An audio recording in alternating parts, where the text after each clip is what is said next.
नेत्र बंद रहे।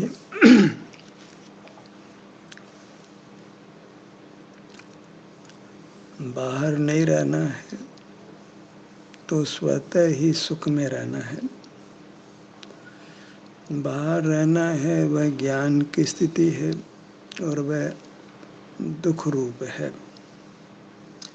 सुख के कांक्षी को बाहर नहीं रहना चाहिए, अर्थात ज्ञान में नहीं रहना चाहिए।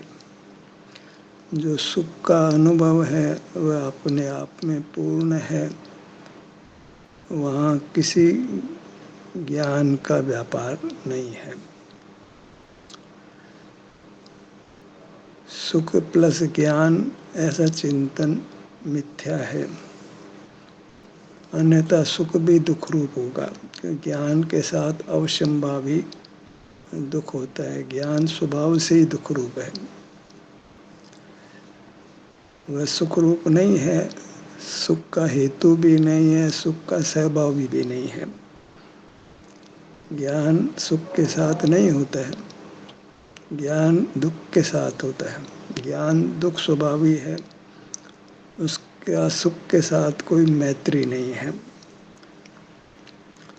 सुख अकेला ही है, केवल है, और वही जीव की शुद्ध अवस्था है।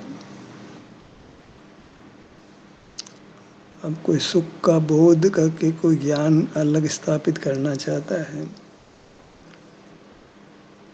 तो वह प्राय बिना सुख भोगे ऐसा चिंतन होता है। जब आप में होते हैं, आपको सुख का अनुभव होता है, तो वहाँ वास्तव में ज्ञान परिणाम नहीं होता है। बिना सुख का अनुभव किए ही शास्त्र ज्ञान के आधार पर इस निर्णय पर पहुँचना कि सुख का भी ज्ञान होता है, तो वह जीव फिर ज्ञान का निरोध नहीं करता है और स्वभाव से ही दुखी रहता है। ज्ञान का स्वभाव ही दुख है। ज्ञान जहाँ है वहाँ तृष्णा है,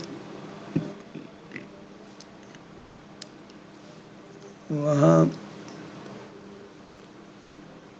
अधिक जानने की इच्छा, विषय सुख पाने की इच्छा, और उसमें जीव अपने स्वरूप से च्युत होकर अपना नाश करता है। ज्ञान बहिर्मुख चित्त प्रकाश का नाम है, अंतर्मुख में चित्त प्रकाश नहीं होता है। प्रकाश एक पौद्गलिक परिणाम है, वो ज्ञान भी एक पौद्गलिक परिणाम है जो पुद्गल के निमित्त से जीव में होता है। तो जीव में जो भी प्रकाशकता है वह पर की है और वह पुद्गल के निमित्त से होती है। जीव प्रकाशक नहीं है, सुख का संवेदक है। जीव को प्रकाशक देखना ये अपने आप में बड़ा अज्ञान है। बाहर खड़ा जीव ही जीव को प्रकाशक के रूप में देखता है, पर वह ज्ञान में खड़ा नहीं हो, पदार्थों को नहीं जाने, तो वह अपने में होता है और वहाँ सुख का अनुभव होता है, वहाँ कोई प्रकाश नहीं है। प्रकाश पौद्गलिक है, वो जीव के साथ नहीं घटता है। ज्ञान सुपर प्रकाशक है, ऐसा कह करके हम सुख को भी प्रकाश कहना चाहते हैं। सुख तो होता ही तब है जब प्रकाश नहीं होता है। पौद्गलिक परिणाम है प्रकाश। पदार्थों को जानना एक ये पौद्गलिक क्रिया है, चेतन क्रिया नहीं है। अपने को जानना होता नहीं है, पुद्गल का जानना होता है, और वह पुद्गल के निमित्त से होने से एक पुद्गल परिणाम है। सर्व ज्ञान पुद्गल के निमित्त से होने से पौद्गलिक है। पुद्गल में कोई ऐसी विशेष निमित्तता है कि हमको उसके निमित्त से ज्ञान होता है। पुद्गल की कोई ऐसी शक्ति है इसके निमित्त से जीव ज्ञान करता है। अपने स्वभाव से जीव ज्ञान नहीं करता है। अपने स्वभाव से जीव सुख का अनुभव करता है। बहिर्मुख जीव यही भूल करते हैं। वो ज्ञान को आत्मसात करते हैं, अपना परिणाम मानते हैं, जबकि ज्ञान एक असमान जाति द्रव्य पर्याय है, पुद्गल के मेल से होने वाला परिणाम। उसको आत्मसात कर लेना वो विभाव को आत्मसात करने जैसा है। सुख स्वभाव है और दुख विभाव है।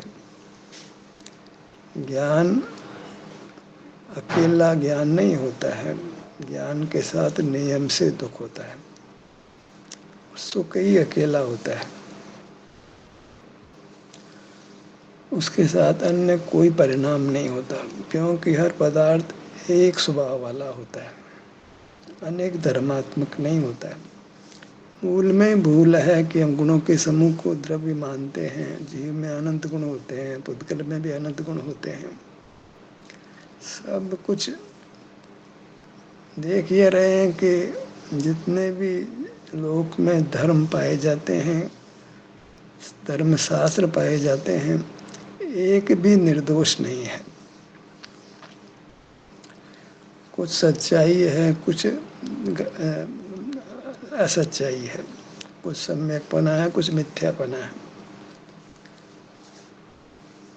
और हमें अनुभव से निर्णय करना है कि कौन सही है कौन गलत है। युक्ति मात्र से भी हम सही निर्णय पर नहीं पहुंच सकते, अनुभव से ही हम सही निर्णय पर पहुंच सकते हैं। और अनुभव है वह इंद्रिय ज्ञान के निरोध से होता है। कहो तो ज्ञान के निरोध से होता है। ज्ञान और इंद्रिय ज्ञान ये दो नहीं है। ज्ञान को ही स्पष्ट कहने के लिए इंद्रिय ज्ञान कहा जाता है। पराधीनता बताने के लिए उसको इंद्रिय ज्ञान कहा जाता है। क्योंकि ज्ञान कहने मात्र से उसकी पराधीनता भाषित नहीं होती है। उसको इंद्रिय ज्ञान नाम दे तो वह भी पराधीन होता है। ज्ञान परोक्ष ही होता है, मूर्त शरीर को पाक कर ही होता है, अन्यथा नहीं होता है। उसका सद्भाव ही पुद्गल के संबंध से, और जहाँ पुद्गल का संबंध मिट जाता है तो ज्ञान नहीं होता है।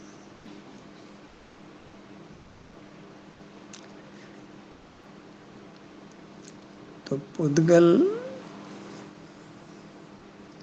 जीव द्रव्य नहीं है।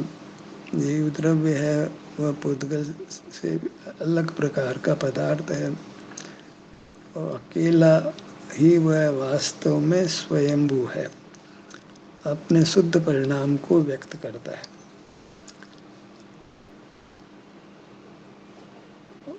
चूंकि अनादि से इंद्रियां मिली हैं, इंद्रिय ज्ञान हो रहा है, दुख हो रहा है, लेकिन वह स्वभाव नहीं होने से निरंतर नहीं होता।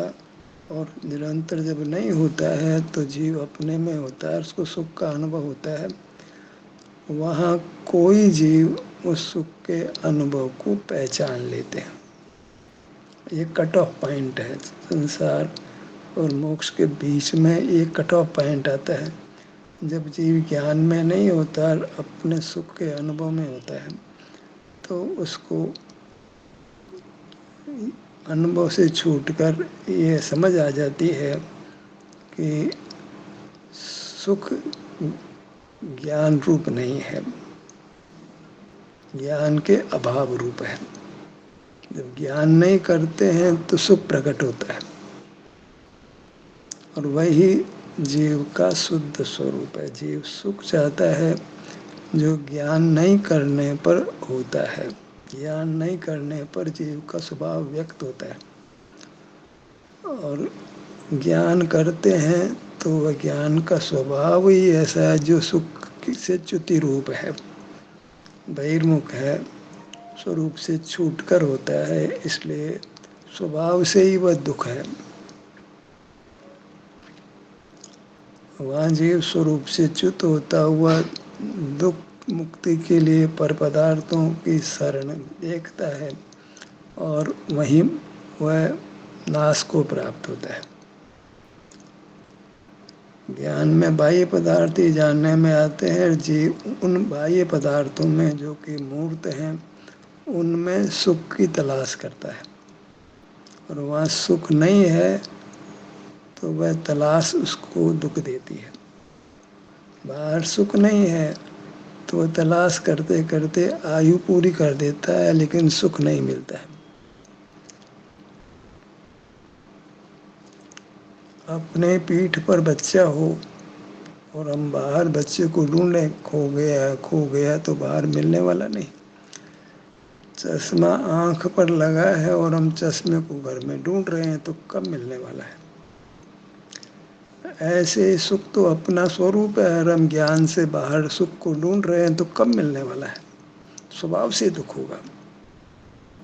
जैसे हम चश्मे को आंख पे लगाकर बाहर चश्मा ढूंढ रहे हैं तो चश्मा मिलेगा ही नहीं। बाहर चश्मा है ही नहीं, थकेंगे, मिलेगा नहीं। ऐसे हम बाहर सुख ढूंढ रहे हैं ज्ञान के द्वारा, बाहर सुख नहीं है तो दुख नियम से ही होगा। बच्चा पीठ पर है और हम बाहर देख रहे हैं, बच्चा बाहर है ही नहीं। पूरा जीवन का अनंत जीवन में भी मिले तो बच्चा तो पीठ पे है, बाहर कहाँ मिलेगा। सुख तो अपने में है और ज्ञान बाहर तलाश कर रहा है तो कब मिलेगा।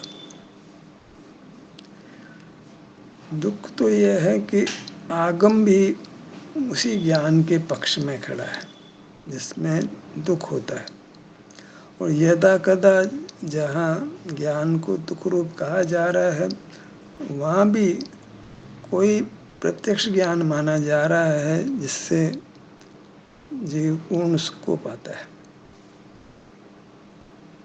मतलब ज्ञान कहीं न कहीं उपाधि कोटि में डाला जा रहा है। ज्ञान को हे कोटि में भी डाला जा रहा है, ज्ञान को उपाधि कोटि में भी डाला जा रहा है। जैसे किसी को पुरुष भी कहें, स्त्री भी कहें, किसी को चेतन भी कहें, अचेतन भी कहें। ये दो विरोधी धर्म कैसे हो सकते हैं। जो पुरुष है वो पुरुष है, जो स्त्री है वो स्त्री है, जो जीव वो जीव, जो अजीव है सो जीव है। ज्ञान दुख रूप ही है। ज्ञान को प्रत्यक्ष कहकर सुख रूप कहना, उससे बहुत बड़ा भ्रम पैदा होता है। वो प्रत्यक्ष ज्ञान ही सुख रूप नहीं होता, फिर परोक्ष ज्ञान भी सुख रूप हो जाता है। यहाँ जीव दुख खा जाता है। आचार्य ज्ञानाचार्य परोक्ष ज्ञान को दुख रूप कहते हैं, प्रत्यक्ष ज्ञान को सुख रूप कहते हैं। और संसार अवस्था में परोक्ष ज्ञान ही होता, प्रत्यक्ष ज्ञान नहीं होता है। तो जीव को जब प्रत्यक्ष ज्ञान को सुख रूप कहा तो वह अपने परोक्ष ज्ञान को भी सुख रूप मान लेता है। ज्ञान को प्रत्यक्ष और स्वभाव मान लेने पर संसार अवस्था में उसके नहीं होने पर भी जीव जो ज्ञान हो रहा है उसको स्वभाव मानने की भूल करता है।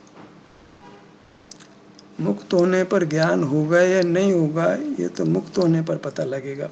इन संसार अवस्था में ही जो परोक्ष ज्ञान है, दुख रूप है, उसको वह स्वभाव मानने की भूल करता है। जब वो स्वभाव रूप ज्ञान है ही नहीं, मोक्ष अवस्था में होगा तो अभी उस किस ज्ञान की हम प्रशंसा करके अपना स्वभाव कहते हैं। साधक दशा में वो ज्ञान प्रत्यक्ष और सुखरूप होता ही नहीं है, तो साधक के लिए तो ज्ञान है ही है, और साधक ही कहता है ज्ञान उपादेय है, ज्ञान मेरा स्वभाव है।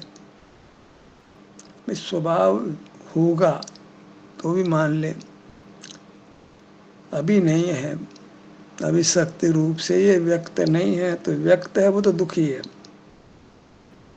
हम व्यक्त ज्ञान को भी दुख रूप नहीं मानना चाहते जो हमें अभिव्यक्त है। यद्यपि कर्म क्षय होने पर एक ज्ञान होता है जो सबको जानता है, पर इसकी परीक्षा कैसे की जाए जब है ही नहीं? तो सामने हो तो स्वीकार होने में आता, अभाव को कैसे स्वीकार कर लिया जाए? और जिसको प्रकट हो गया वो बोलता नहीं है, हमने उसको बुला दिया है देवध्वनि के नाम से और हम उसको स्वीकार कर लेते हैं। और हमने दिव्य ध्वनि सुनी नहीं है, तो हम केवल पुस्तकीय ज्ञान को प्रमाण मान लेते हैं, पुस्तकीय कहें शास्त्रीय ज्ञान को प्रमाण मान लेते हैं। और शास्त्रकार है वह प्रमाणिक है, इसका कोई हमारे पास आधार नहीं है, क्योंकि प्रमाणता होती है अनुभव से, और हमको वो अनुभव केवल ज्ञान का या प्रत्यक्ष ज्ञान का है नहीं। जिसको है वह तो सामने नहीं है, वो है तो भी वो बोलने वाला नहीं है। सिद्ध भगवान है तो बोलने वाले नहीं है।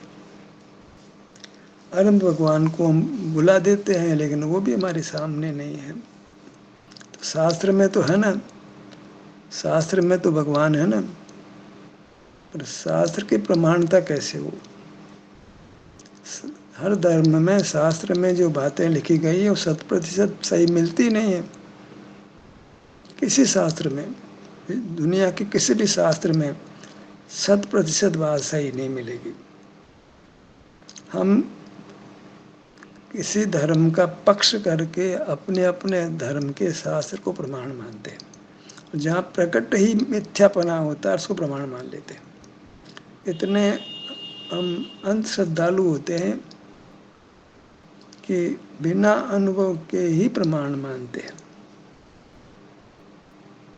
अनुभव के आधार पर किसी को प्रमाण माना जाए तो कोई दिक्कत नहीं है, पर जहाँ भी देखा जा रहा है हर धर्म के अंदर, हर धर्मावलंबी अपने शास्त्रों को पहले नंबर पर ही प्रमाण मान लेता है, और शास्त्र का जो व्याख्यान कर रहा है उसको भी प्रमाण मान लेता है।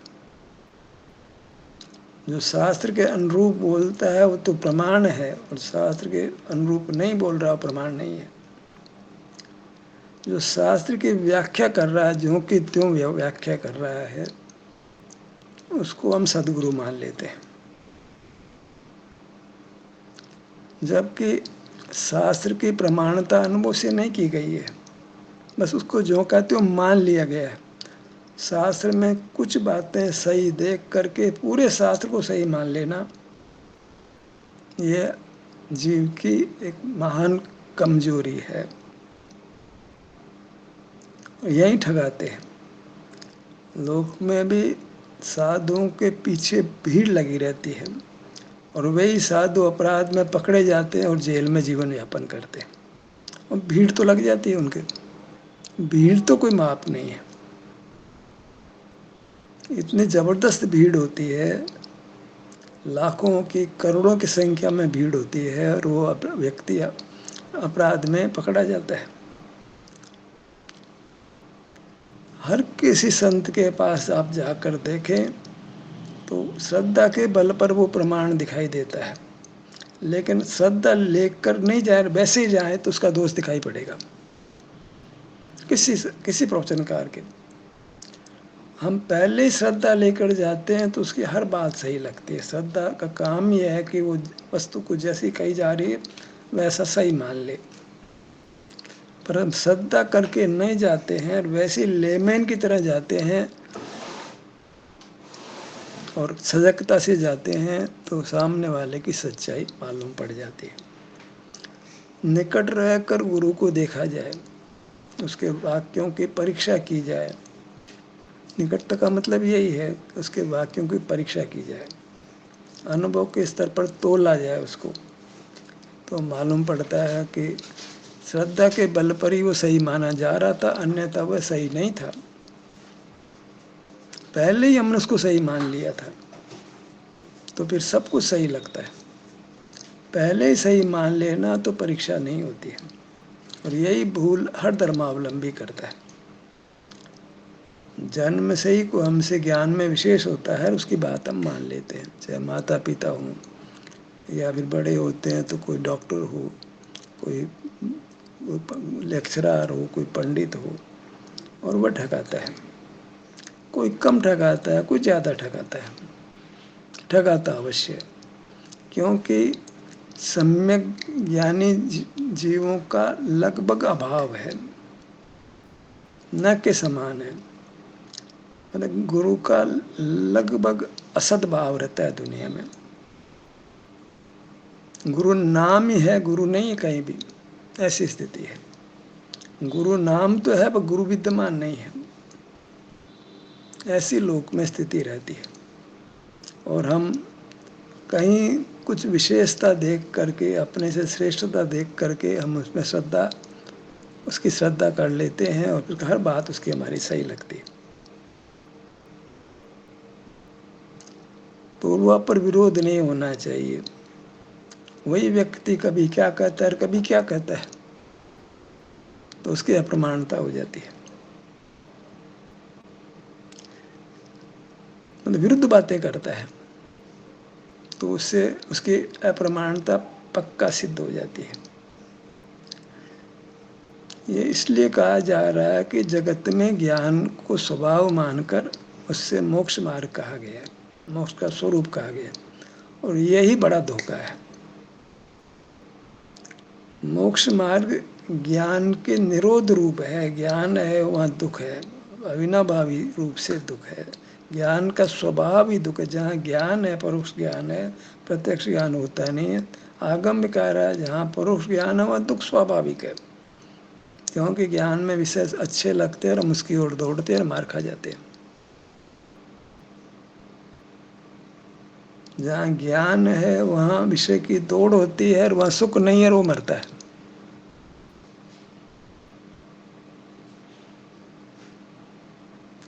और प्रत्यक्ष ज्ञान में नहीं होता है राग, पर प्रत्यक्ष ज्ञान तो सिद्ध ही नहीं होता है, तो सीधे आत्मा से होता नहीं। अकेला आत्मा को कोई पदार्थ जानने में नहीं आता है, पुद्गल के संबंध से ज्ञान होता दिखाई देता है।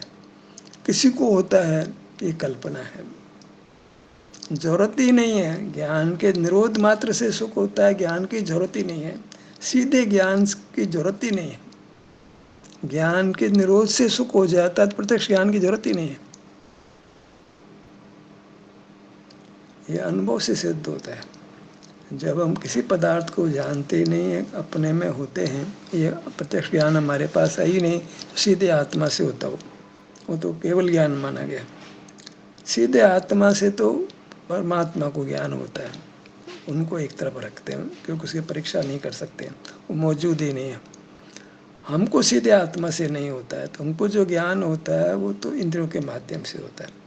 तो हमारा ज्ञान तो नियम से दुख रूप है, तो हमारे लिए तो मोक्ष मार्ग ज्ञान के माध्यम से नहीं है। हम तो किसी प्रकार से ज्ञान को हमारे लिए ही उपाधि नहीं मान सकते। हमारे लिए तो ज्ञान नियम से है, ये आगम भी ये कह रहा है कि परोक्ष ज्ञान है ही है, निंदे ही है। ज्ञान, परोक्ष ज्ञान स्वभाव से ही दुख रूप है। ये तो प्रवचन सार की कई गाथाएं ये बात करती है।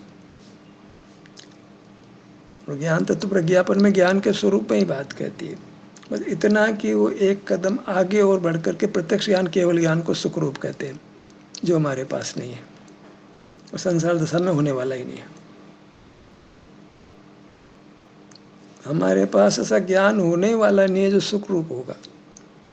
ज्ञान तो हम, सुख तो हमको चाहिए। हमें तो ज्ञान जो मिला है वो स्वभाव से दुख रूप मिला, तो हमारे लिए तो ज्ञान है ही है। मोक्ष मार्ग तो हमको चाहिए। हमको ज्ञान को उपादेय बना दिया जाए, हमारे ज्ञान को उपादेय बना दिया जाए, तो हमको स्वभाव से दुखी होता रहेगा। जो ज्ञान है, परोक्ष ज्ञान, स्वभाव से दुख रूप ही है, तो आगम बोल रहा है। हम अगर ज्ञान को उपादेय मानते हैं तो हम दुख को ही उपादेय करते हैं। मार्ग कितना था, ज्ञान को हे जानकर छोड़ देना, फिर अपने आप सुख हो जाएगा। जितना विद्वान ज्ञान को स्वभाव मान कह रहे हैं, बस उसको आपने क्रॉस मार्क करना है। और वह पौरुष का काम, पुरुषार्थ का काम है, और वो अनुभव से उसका फैसला हो सकता है। आप अपने में होते हैं तो कोई आपको उस समय ज्ञान नहीं होता है, क्योंकि ज्ञान तो परोक्ष होता है, हमारे को प्रत्यक्ष तो होता नहीं है। हम अपने पास सीधे जाते हैं तो हमको प्रत्यक्ष ज्ञान तो हो ही नहीं सकता है, तो प्रत्यक्ष ज्ञान तो भगवान को कर्म से होता है। और हमको सुख होता है तो ज्ञान से नहीं होता है। तो परोक्ष ज्ञान है वह तो है, वो तो विषयों की ओर प्रवृत्त होता है, विषयों को जानता है। और हम तो विषयों को नहीं जानते, हम तो विषयों को छोड़कर अपने पास आते हैं। तो प्रत्यक्ष ज्ञान हमको नहीं होता है, सीधे ज्ञान नहीं होता। सीधे होता क्या है फिर? सीधे सुख होता है। तो प्रत्यक्ष सुख होता है। ज्ञान के साथ जो सुख होता है वो परोक्ष सुख होता है, वैश्विक सुख होता है, वो दुखी है। ज्ञान के साथ जो सुख होता है वो कथन मात्र सुख है, वो वास्तव में दुख ही है। और आचार्य तो जो ज्ञान सदमस्त को होता है, परोक्ष ज्ञान होता है, उसको ज्ञान ही नहीं मानते, उसको अज्ञान मानते हैं, माने मोह मानते हैं। ज्ञान नहीं है वो, जो हम जिसको जो प्रत्यक्ष ज्ञान को ज्ञान करें, वो ज्ञान नहीं है। वो उपादेय ज्ञान नहीं है, वो हे ज्ञान है। हे ज्ञान को ज्ञान नाम नहीं देना चाहते, उपादेय ज्ञान को ज्ञान नाम देना चाहते हैं। हे ज्ञान को तो ज्ञान नाम देना चाहते हैं। उपादेय नहीं है, वो हे है। उपादेय है वो ज्ञान है, और जो उपादेय नहीं वह ज्ञान है। हे ज्ञान को अज्ञान नाम देते हैं और उपादेय ज्ञान को ज्ञान नाम देते हैं।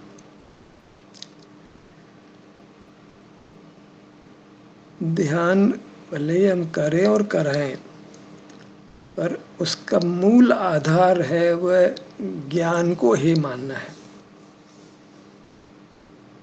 तो हम ज्ञान की प्रवृत्ति मिटेगी, जो किसी के माध्यम से तो ज्ञान करते हैं तो हम बहिर्मुख होते हैं।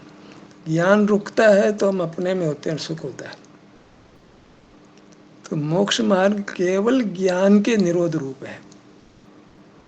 ज्ञान नहीं करना तो दुख नहीं होगा, ज्ञान होगा तो दुख होगा। तो ज्ञान को जीत लेना, ज्ञान को निग्रह कर देना, ज्ञान का निरोध कर देना, इतने मात्र से मोक्ष होने वाला है। तो वो ध्यान शब्द ही जरूरत नहीं, खत्म हो जाती है। ध्यान की आवश्यकता खत्म हो जाती है, बस ज्ञान के निरोध की आवश्यकता रहती है। ज्ञान नहीं करते हैं, विषयों को नहीं जानते हैं, तो इतने मात्र से ही दुख मिट जाता है और सुख हो जाता है। हालांकि इसमें स्वीकृति होना बहुत मुश्किल है। ये कैसे हो सकता है? ज्ञान के निरोध मात्र से सुख हो जाता है, बिना ध्यान किए हो जाता है, बहुत मुश्किल है। इंद्रिय जय करने से भगवान बन जाते हैं, जिनेंद्र बन जाते हैं। हमारी तो प्रतिमा ही ध्यान की प्रतिमा है, और आप कहते हो कोई ध्यान की कोई जरूरत नहीं है, आप तो ज्ञान मत करो। बस ज्ञान को साथ स्वभाव से दुख होने वाला है, ज्ञान नहीं करना है।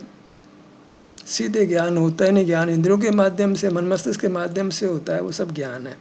और प्रत्यक्ष ज्ञान होता नहीं है, सीधे आत्मा से होता है, नहीं तो माध्यम से ही होता है।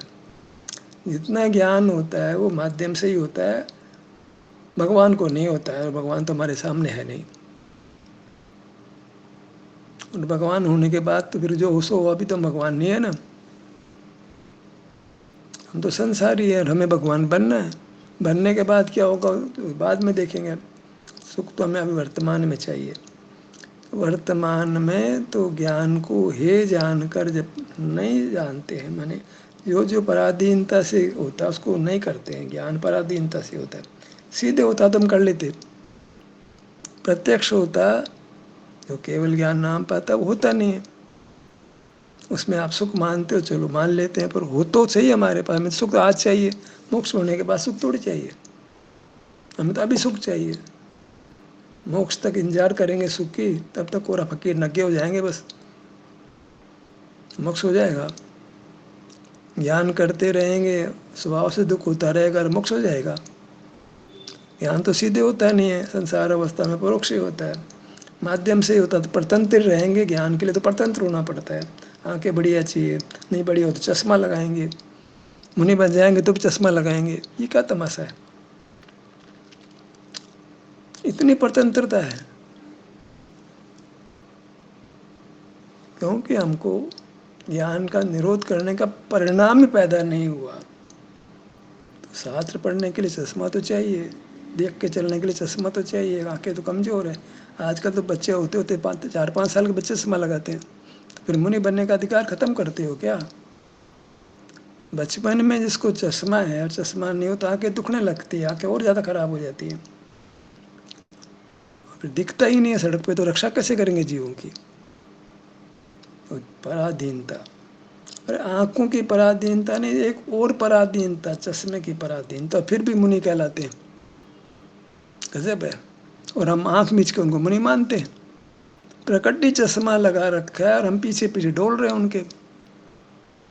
कैसा कैसा कैसा सम्यक ज्ञान हमको, कैसा मोक्ष मार्ग है, कैसे हमारे गुरु हैं। जैन समाज लज्जित होता है अपने ऐसे गुरुओं को देख करके जो पराधीन जीते। कहने को अपरिग्रही कहते हैं, परिग्रह लेकर घूमते हैं। अपने बदन पर ही परिग्रह है, धागे मात्र का परिग्रह वर्जित, यहाँ पूरा चश्मा लगा रखा है। चश्मे के लिए तो हाथ फैलाना पड़ेगा, अभी तो रोटी के लिए हाथ फैला रहे थे, अब चश्मे के लिए हाथ फैलाना पड़ेगा। अभी तो पीछे बनने के लिए बहुत पैसा चाहिए, जो कि सामान्यतः निःशुल्क होती है। कमंडलू सामान्यतः निःशुल्क होता है, वो तो भी पैसे में मिलता है। मुनि को भी पैसा चाहिए, नहीं तो भाई आहार तो ठीक है भैया, आहार हमारी मजबूरी है। चलो पीछे कमंडलू भी हमारी मजबूरी है, लेकिन तो पीछे कमंडलू भी सहज कहाँ उपलब्ध है। कोई जमाना था जब पीछे कमंडलू सहज उपलब्ध थे। आज कौन कौन कमंडल बनाता है और कौन पीछे बनाता है? जमाना बदल गया है, सब कुछ बदल गया है। शहर में रह करके आप मुनि धर्म की बात करते हो, जहाँ की पूरी पूरी स्वतंत्रता है, वहाँ मुनि धर्म कैसे हो सकता है? शहर नाम में पूरी स्वतंत्रता का है। आज तो हम गांव में रहने की सोच भी नहीं पाते।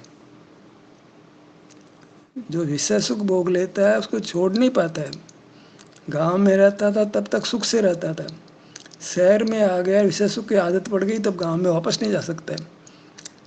अरे विदेश में जहाँ ज़्यादा भौतिक सुविधाएं मिल रही है तो विदेश में वापस नहीं आता, विदेश में रहता है। ऐसा हम विषय सुख के पराधीन हो जाते हैं।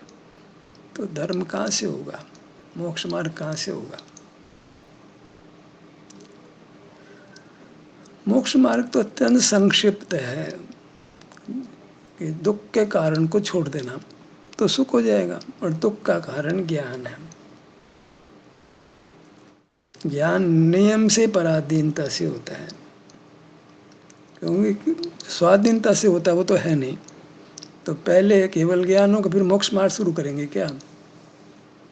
पराधीन ज्ञान को ही छोड़ देंगे, उसके मोक्ष मार्ग में जरूरत ही नहीं है। उसके निरोध की जरूरत है मोक्ष मार्ग में। मोक्ष मार्ग ज्ञान के निरोध का ही नाम है। अन्य चिंता निरोधो ध्यानम, अन्य को जानना छोड़ दो, उसका नाम ध्यान। और स्वयं का जानना होता नहीं। चिंता का तो चित्त, चित्त का अर्थ ज्ञान लिखा उन्होंने। पर का जानना का निरोध कर देने का नाम ध्यान है। पर का जानना बंद किया तो सुख का अनुभव होने लग गया, और सुख का अनुभव वो ध्यान है। ध्यान किस चीज का नाम है? सुख का अनुभव होना। जब दुख नहीं है, ज्ञान नहीं है, दुख नहीं है तो सुख है, अंधेरा नहीं है तो उजाला है। इस बात को बहुत वजन देने की जरूरत है कि करना क्या है, पुरुषार्थ का स्वरूप क्या है। ज्ञान का निरोध व पुरुषार्थ का स्वरूप है, जिसको स्वभाव बनाया जा रहा है। मैं ज्ञान स्वभावी हूँ, मैं ज्ञाता दृष्टा हूँ, मैं ज्ञायक हूँ। क्यों हमारे गर्दन दबा रहे हुई? क्यों हमारा अनंत संसार बनाना चाहते हो धर्म के नाम पर? समय हो गया। आपकी सहभागिता के लिए धन्यवाद।